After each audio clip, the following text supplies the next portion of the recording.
Hey guys, welcome back to my blog. আমি রিয়া। আমার আরও একটা নতুন ভিডিওতে তোমাদের সকলকে জানাই স্বাগত। আজ সকালে প্রথমে উঠে বাসনগুলো নিয়ে বেরিয়েছি ধোবার জন্য, কারণ ঝিরিঝিরি বৃষ্টি পড়ছে। বেশি জোরে বৃষ্টি আসলে যদি না ধুতে পারি, তাই প্রথমে বাসনগুলোই ধুয়ে নিয়েছি। তারপর উঠানটা ঝাঁট দিচ্ছি, তাও ঝিরঝির করে বৃষ্টি আসছে, বেশি জোরে আসেনি, তাই আমি উঠানটায় ঝাঁট দিলাম। না হলে বাসন দিয়েই রান্না শুরু করে দিতাম, উঠানটা স্নানের আগে ঝাঁট দিতাম। আর বৃষ্টিতে ভিজে ভিজে উঠান ঝাঁট দেওয়া সম্ভব না। আর উঠানের যা অবস্থা হয়েছে তোমরা দেখতেই পাচ্ছ। এত বৃষ্টি হলে আর কি ভালো থাকে?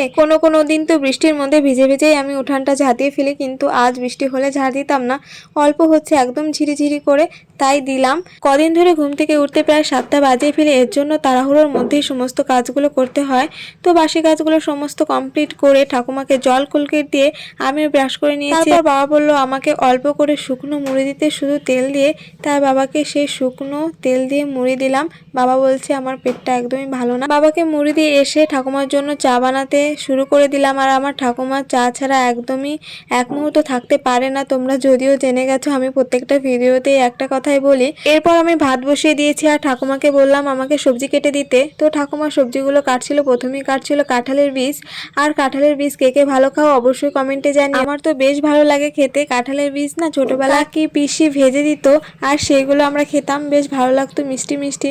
যদিও আমি ওভাবে ভাজতে পারি না। ঠাকুমার সবজি কাটতে কাটতে আমার ভাত কমপ্লিট হয়ে গেছে। ভাতটা নামিয়ে নিলাম, তারপর গ্যাসের ওপর একটু ফুটে নিলাম। চটমট চটমট করে ফুটলেই গ্যাসটা বন্ধ করে দিই, তাহলে ভাতটা ভালো থাকে।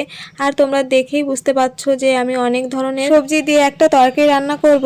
তো অলরেডি আমার তরকারি রান্না কমপ্লিট হয়ে গেছে। এখন এক পাশে ডিম সিদ্ধ দিয়ে দিয়েছি একটা আমার জন্য, আর এদিকে ধুন্দুল আমি একদমই পছন্দ করি না। তো আমার রান্না বান্না কমপ্লিট, ঠাকুমাকে খেতে দিয়ে দিয়েছি, তার সঙ্গে আমিও খেতে বসে গেছি।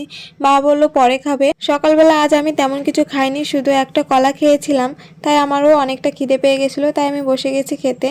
এই যে আমি ডিম, শাক এইগুলো দিয়ে খাবো। ওই যে ধুন্দুলটা খাবো না, এটা সরিয়ে রাখছি। সঙ্গে তরকারিটাও খাবো। আজ তোমরা কি দিয়ে খেলে অবশ্যই কমেন্টে জানিও। আজ আমার ঠাকুমার শরীরটা তেমন ভালো নেই, তোমরা হয়তো ঠাকুমার মুখ চোখ দেখেই বুঝতে পারছো। খাওয়া দাওয়া শেষ করে কলে গেছি বাসন নিয়ে ধুতে।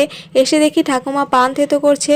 তারপর ঠাকুমাকে বললাম যে তুই সরে বস, আমি থেতো করে দিচ্ছি। আমার ভিডিও করার জার্নির প্রায় 1 বছর হতে চলো, তবুও আমি এখনো ঠিকঠাক মতো ভিডিও এডিটিং পারফেক্ট ভাবে কথা বলতে শিখিনি।